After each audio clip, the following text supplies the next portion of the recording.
Welcome back to another youth-centered podcast. I'm very excited. Today we had a fill-in guest. We had a guest that was going to be on, and something came up, so we're going to have to reschedule. So who stepped up to the table today was Brenna, Carney, my support services coordinator, and we decided to talk about a program that we're going to get to probably in the next couple months, but it's our MVP mentoring program. And I'm excited. I have three guests here. I have Brenna, who's our support services coordinator, who you'll be hearing about on how she started the program and things like that.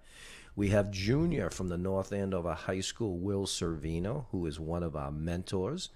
And we have one of our mentees here, Diego, a middle school student, and he is going to actually pronounce his last name for us when we introduce him.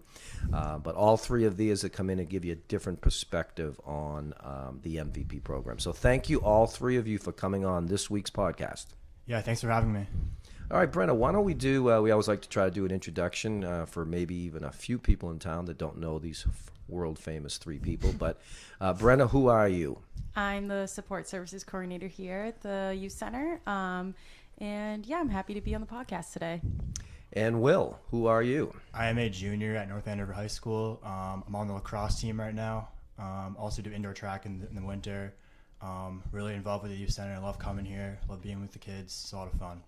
And also as part of our Summer League basketball staff last year, correct? Yes. We thank Will. He literally has run off the Joe Walsh Field at lacrosse practice to be here right now. So, Diego, because I do not want to butcher your name, can you, for our listeners, your last name, and tell us a little bit about you? Yeah, should I say both of my last names? Sure. So, my full name is Diego Rafael Urena Guzman. And I think we're all very happy that I didn't say that. And I'm a student at the North Andover Middle School. Great. 7th grade. I play lacrosse for the U15 team. Nice. And and I also play basketball during the winter. Also play basketball. Great. Well, thank you all for coming. Brenna, we're going to start off with you. This was a program that you and I started to talk about when we first hired you last August. Mm-hmm. I'm happy to say we were actually, with the help of our legislative team in the Merrimack Valley, led by Deanna DiZaglio, we were actually able to secure a grant from the state, Child and Family Services, to basically start a couple of different variety of leadership programs, one and most importantly being the MVP program. So can you tell me how this actually started? Yeah, sure. So when I came with the idea of creating a leadership program, I thought it'd be really cool to be able to combine high schoolers and middle schoolers together. And I was reflecting back to my time in middle school and wishing I had someone to kind of help me navigate those years. And that kind of just snowballed into the mentor volunteer program of getting high schoolers to mentor middle schoolers in North Andover. So the concept was very well received by myself and Demi, and we said, let's get this done. So you did a lot of work around the early days, especially in the fall time, to plan on how we were going to do this. Can you take us through basically September and October and early November when it came around to actually putting the idea into play, and then the things that actually had to be done before we could actually get this program kicked off? Yeah, so first I kind of made a really rough outline of what I wanted for the program, of goals for each month. And so that was first getting mentors from the high school. So putting out an application, doing a ton of social media stuff to get that initial group going. And then we were able to get a trainer to come in about what it means to be a mentor, leadership. Leah Gallant Flynn from MIT came in, and she was awesome. She did a really great job of getting the high schoolers ready. Everyone said that they felt more confident going into the program after that. And then I just wanted everyone to feel really comfortable before getting the mentees in the group. So it was probably a solid 2.5 months of just mentor meetings, trainings to get them ready. And then the mentees came in, and it's been really great to witness the bonds already forming. And it's been a really great experience. So let's take it first, starting with the mentors, of Will obviously being one of them. How did we actually solicit that we were interested in mentors? And how was that actually relayed to the community, and what kind of response did we get? So we just made a Google Doc form that everyone application had to fill out of why you wanted to be part of it, what are your interests, to like really get to know the mentor applying, and to kind of get an understanding of who they are, and that way that was really great of why we took our time before getting the mentees involved, because we wanted to make sure that people were committed. They knew that they had to make the time to be a mentor, and so just getting that initial application out, that was the first step of getting the word out. And at this present time, how many mentors do we have? We have 14 mentors. 14 mentors. Will, let me ask you, I want to know why you jumped at this opportunity, so you can tell us a little bit about your interest level of being a mentor, and take me through those first months in the fall, when you started to not just sign up for it, but I got to be trained for this, and what's this all going to be? What was that like for you? Yeah, so I became a mentor because I really wanted to just like give a positive impact on a middle schooler's life, so like whether that's bringing them, giving them more confidence in school, or giving them leadership, or giving them like life lessons that they can learn and they can use that in the classroom, use that in the sports field. So I think that's really cool, and this is definitely, as Brenna said before, this is something I wish that I had in middle school too, because middle school can be like a tough time sometimes on kids, so it just felt like it was really important.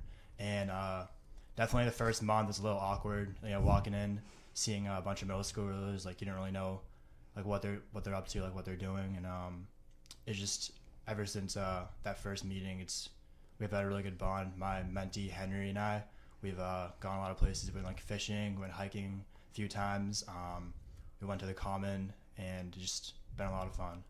Let me take you back to before you actually got matched up with Henry. I remember when the first meeting was here and Brenna had everybody in the lounge room. To me, the first reaction was it was kind of an eclectic group of people, right?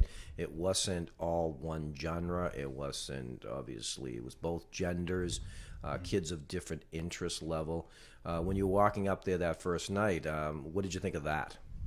I was kind of excited in a way, but also still nervous for the future, because I didn't really know what to expect from this middle schooler. Like they could have had either problems at home or problems at school, and I just had to be prepared wherever if they threw at me, and it was really good in my opinion. I actually sat in a little bit with the trainer. Thought she was really good. I think Brenna did a great job getting her to come in and talk to her. But what did you get out of the actual training piece? Was it beneficial? Did you learn things that you maybe didn't learn on this whole thing beforehand? Yeah, it was definitely beneficial in my opinion. I learned how to a better way to interact with middle schoolers, like their likes and dislikes, and like tendencies, and that was really important to me, so I could better understand how I could bond with my mentee. Nice. Diego, I know you're sitting there patiently. What was it like? How was it brought to your attention that either you or your family or thought that being in a mentoring program was good for you? How did that come about? And tell me a little bit about what the first part of this year has been for you with your mentor. So I have a lot of free time. I have a lot of free time usually, and I like come home one day and my mom goes, "You're signed up for this mentoring program," and I'm like, "Oh, cool." And it wasn't a curveball. I kind of saw it coming because I have a lot of free time, and so the first time it was pretty cool. It was so like when we were sitting around in the circle inside the room with the wooden floor. I forgot what that room was Multi-purpose room. Yeah, the multi-purpose room. When we were sitting around in a circle, it was like random, and I didn't know who I was gonna get, and that kind of added like a sense of mystery in it, which I kind of liked. And only to find out that my mentor was directly in front of me. So and it was pretty cool. We've gone out a few times. Yeah. And who's your mentor? Aiden. Aiden is your mentor. Okay. Let me ask Brenna. Both of those guys have actually brought up this. So after you had the training, the mentors were brought, how did we actually start soliciting the mentees? What was the process on that? So with getting the mentees, it was kind of almost the same thing. We're emailing, doing social media blast to parents, posting on Facebook, all of our platforms, telling them that this opportunity that we have at the youth center. And actually, shout out to Diego's mom. She was the first parent to contact me back in September when it was actually just applications out for the mentors. So she was very excited about this program. And we got a lot of responses from parents. And on the application, I wrote, why do you think your child needs this? And almost every single one was the same, of just saying they just want their child to be more supportive, have someone help them navigate middle school years who's not a parent, or someone who feels like they're nagging them, someone who can be their friend and look up to, almost like a big brother or big sister. Yeah, and Will, you actually mentioned that you as a high school junior almost wish this program was around when definitely. you were a seventh grader also. So the first time after you had gotten the kids and the mentors together, it was really a process of matching people up. Take me through, and I think you had 2 or 3 weeks where you actually did some team building, icebreakers and stuff. So Brenna, what was that whole process like? Yeah, it was really fun getting to know the mentors, and they probably didn't realize I was just as nervous as probably they were, just because I've never done something like this before.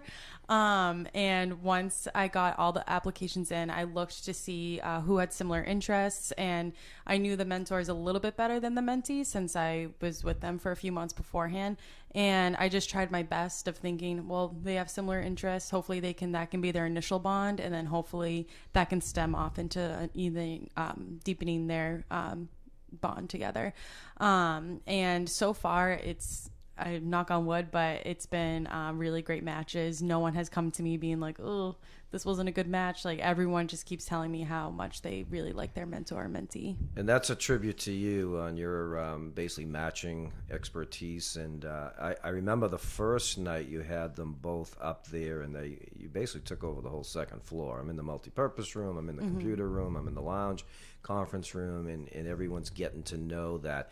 As you walked around that, what was that like in terms of, did you see anxiety with the mentors or the kids, or was it pretty natural? A little bit of both. So there was definitely some of the middle schoolers. I won't say names, but one of the girls, she was like dead silent, and I could just see in her face that she was like, this is anxiety. And then by the end of the night, she was laughing, dancing. There was a like impromptu dance party happening in the multi-purpose room, and she was the one dancing with everyone else, and she literally left a different person than she came in.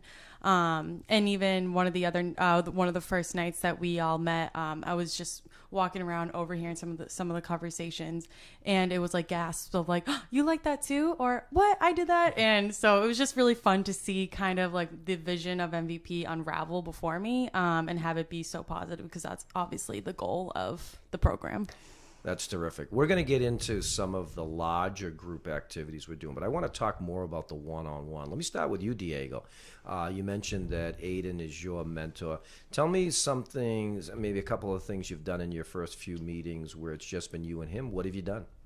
So we went to the Y the first time that we like met one-on-one, and we played some basketball over there, and we talked with another group of mentors. It was Jacob and Brendan, who are mentor and mentee, and there we kind of just hung out and we played some basketball. And the second time we came up here to the youth center, and we kind of just played a little bit of video games up here, and it was a good time. Nice. So you feeling more comfortable with Aiden now as you've gotten to know him a little bit more? Yeah. Awesome. Will, how about you? I saw a great picture on social media. I don't know if you caught the biggest fish in the world or not, but you and your mentee almost looked like it was down at Stevens Pond? That was at Lake Achickwitk. Oh, it was at Lake Achickwitk. Yeah. Okay, so tell me through, your times with yours. And your mentee is? Henry. Yeah. So tell me the times that you and Henry together. Where have you gone? What have you done? How's it been? Yeah, so of course we went to Lake Achickwitk. I think it was twice. We went fishing there. And then we also went hiking.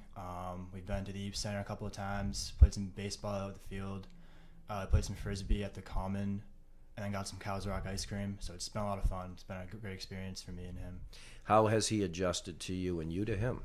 We're like really close now. I feel like it's like day one we weren't really that close. Like it was kind of, as I said, awkward before. But now, as we've hung out more and more times, he's become more close to me. He's been telling me a lot of things, asking more questions, and it's just been great. Honestly, you're building a relationship, right? Yeah. It doesn't happen overnight, Yeah. but over a period of time, as you guys get more comfortable with the mentees and the mentees with the mentors, things kind of really develop with that. Yeah. Brenna, we have also talked that it's really important to have some full group activities, and you've put together some nice plans already and some things for the spring. Can you tell our listeners a little bit about what the groups have done in the larger groups and how that's going to continue into the spring and summer? Sure. So our first big field trip was to Escapology in Tewksbury, which was a lot of fun. And it's kind of, you are put into this room and there's clues and you have to figure a way to get out of the room pretty much. So I thought it was a good way to do some team bonding without having to be this extreme rope course or anything like that. And they really have to work together to be able to figure out how to escape the room. And it was really, so I stayed outside just in case anyone got like claustrophobic or anything. That never happened. Everyone stayed in. And it was really fun seeing everyone come out and being like, oh my God, I can't believe we didn't get that, or just the bond and like laughing. Everyone was just giggling the entire time after they came out, and the whole bus ride home, everyone was, I could feel that everyone bonded so much more after that experience. Last week, we are separating into two groups. We did the boys MVP trip to Ironstone Farm last week, which was really awesome. They did such a great job putting on a program for us, and it wasn't, like I said, this extreme challenge where you might be rock climbing or something like that, but you had to be with the horses.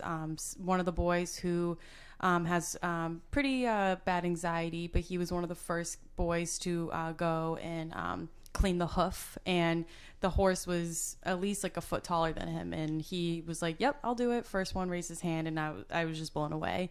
And the girls will be going to Ironstone next Thursday, so I'm really excited for them to get that experience as well.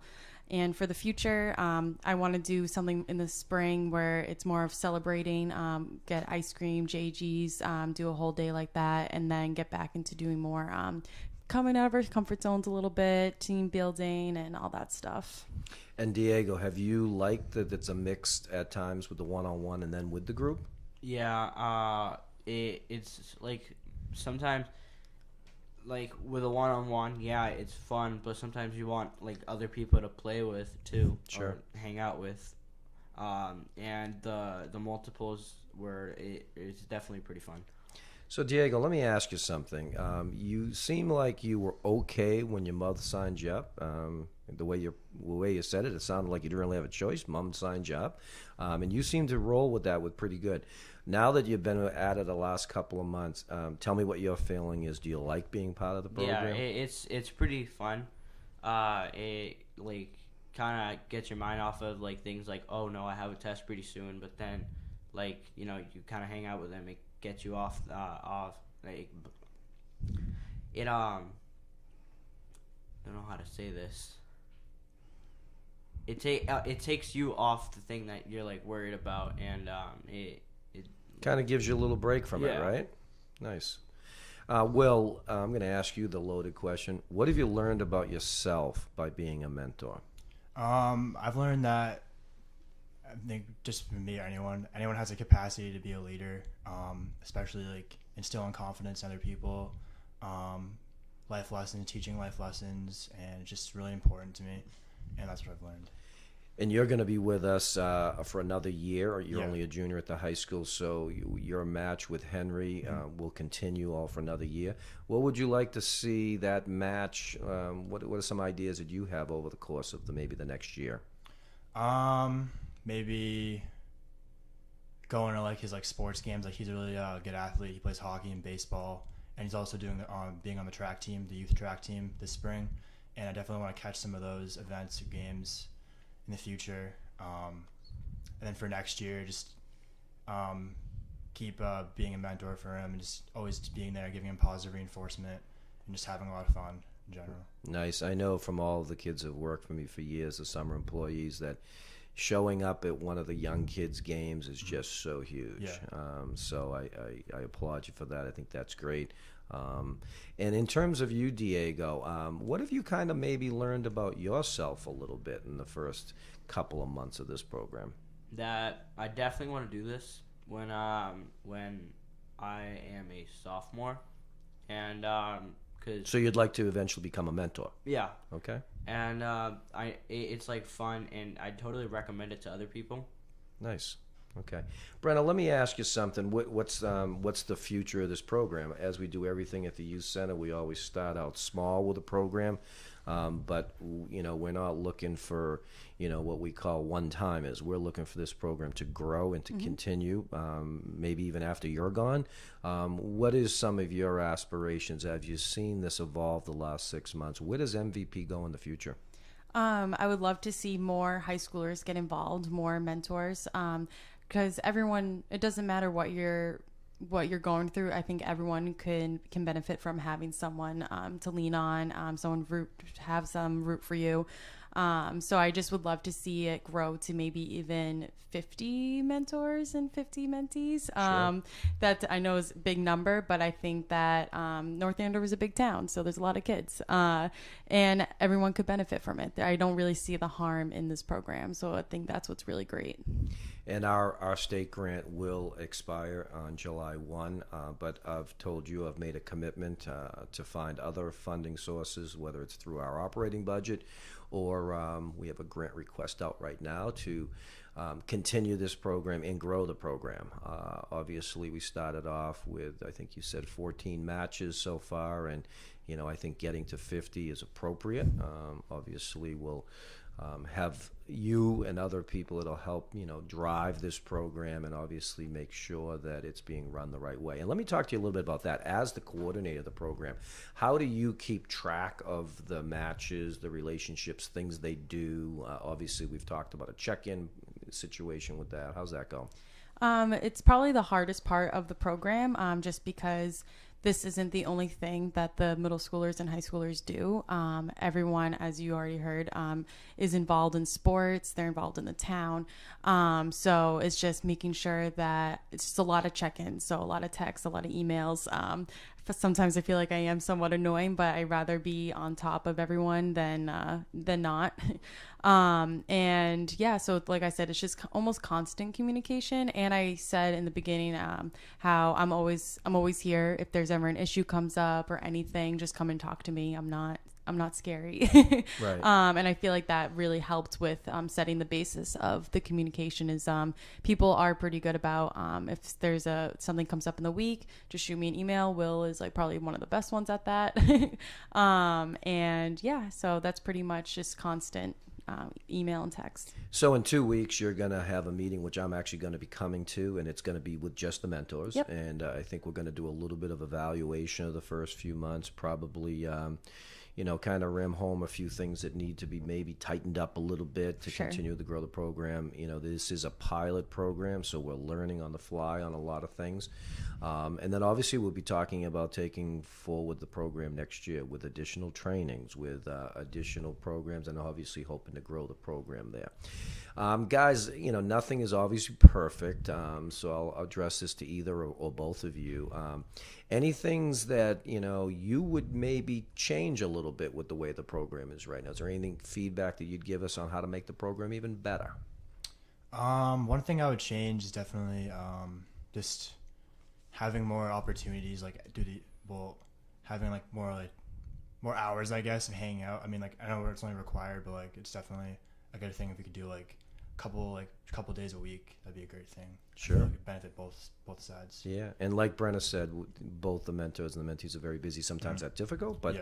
if there's a week like this week, which is April vacation, and the mentor and the mentees around, you can definitely probably do more than one time a week. But that's good feedback. What about you, Diego? If you were running this program, you've already told me that you're going to be a mentor someday. Maybe you'll actually run this program someday. What would you do differently?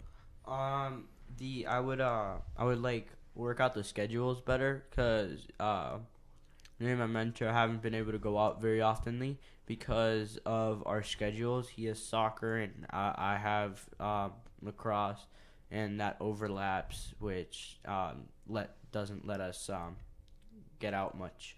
So we need to help you with that, be creative with you and your mentor, and that's what Brenna will do, because obviously there's a minimum requirement, but we want to make sure that's at least being met, and it seems like it is with all of our groups. So as we start to wind down the podcast a little bit, I'd like to give each one of you kind of a final word to go out to our listeners.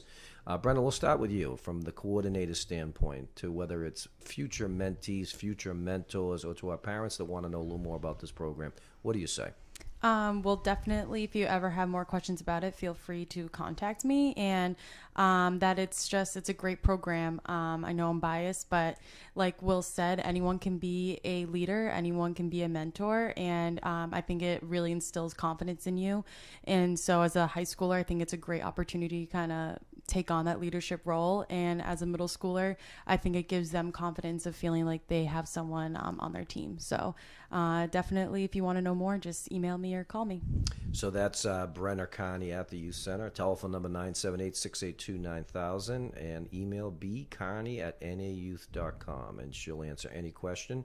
Obviously, we won't be doing any new matches until the beginning of the school year next year, but we can start the process to get that going. Will, as a mentor, someone that I've seen grow from a kid Diego's age, Will's going to be back working with us again this summer and doing the stuff with the MVP, and on top of that, Will, a strong student at the high school, actively involved with a lot of things. What do you say to either your peers, maybe some of the middle school kids, or even the parents out there from your perspective? Yeah, definitely try to be a leader no matter what. Even in MVP or not, it's always a good thing to be a leader. And I think MVP is definitely a good place to be a leader and be a mentor, and really teach kids like the right things to do, and just having a great time. It's a lot of fun. Awesome. Diego, we're going to give you the last word from a kid perspective. What do you say to maybe some of those middle schools who are like, I don't know if I want a mentor or anything like that, or even the parents that are kind of hesitating on this? What would you say to them? You can be a singer, you could be a band player, and you could be an athlete, but confidence is the number one thing in in basically everything. And being here helped me build up a lot of confidence. So and so like you're ready for basically anything. I tell you, Diego, pretty powerful statement right there. Pretty powerful statement. I want to thank all three of you for coming on this week's podcast. You guys added a lot to understanding what our program is and where we're trying to go to it. I wish all of you continued success. Diego, I hope someday you're sitting behind this microphone as a mentor. Will, continued great work with everything you're doing, and I've been very impressed with how you've handled your kid. You've taken this serious. You're very committed. You're the prototypical what we're really looking for a mentor. And obviously, Brenna, outstanding program idea that you've brought to the table in your first 6-7 months here. And you've really built this program, and I think the sky's the limit of what we can do here. So thanks again for coming on the podcast. Thank you. Thank you. Well, we're going to be wrapping this one up, and we'll be back again next week. Next week's guest is therapist Kim Festacrati. She's going to come in and talk a little bit about the work she's doing with teenagers in the Merrimack Valley, particularly North Andover, and some of the mental health issues that people are facing. And it's going to be great to have Kim. Kim was a high school staff member here and a college staff member, and has gone on to be a therapist in private practice. So we're really looking forward to that. And we are scheduled through June now, so we have some great other guests coming in, so I appreciate everybody doing that. Continued feedback is coming in great. Feel free to let us know what you think about the podcast, and if you don't mind, keep passing it around and let people know about the Youth-Centered podcast. And as we finish every podcast, we always say, too much passion is not enough passion.